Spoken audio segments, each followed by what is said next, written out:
There are some risk factors जिसको हम classify करते हैं मॉडिफाइबल एंड नॉन मॉडिफाइबल, मतलब कुछ चीज़ें हमारे हाथ में हैं और कुछ नहीं है। सो जैसे बीइंग फीमेल वो आपके हाथ में नहीं है, so it itself increase the risk of breast cancer to 99%, 100% I will से।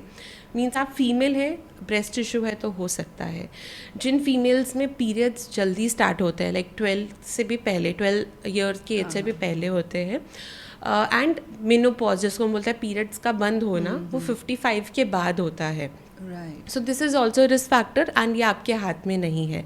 अगर आपको कोई पहले रेडिएशन एज इन कोई कैंसर पहले बचपन में हुआ है जिसके कारण रेडिएशन एक्सपोजर है, that will increase the risk of breast cancer.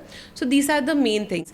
And कुछ चीज़ें हैं जो हमारे हाथ में है, लाइक हमारा body weight, obesity, that is a very important risk factor जिसको हम कंट्रोल कर सकते हैं।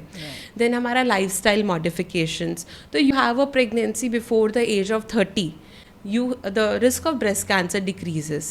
If you breastfeed your child, so that will decrease the risk of breast cancer. Increase in physical activity will decrease the risk. And कुछ हद तक हम बोलते हैं जो oral contraceptive है उनसे भी it will increase the risk. तो मतलब मैं ये नहीं बोल रही हूँ कि बच्चे ज़्यादा हो या शादी जल्दी कराओ, but yes if somebody knows कि it will reduce the risk and they can do that, तो definitely they should go about it.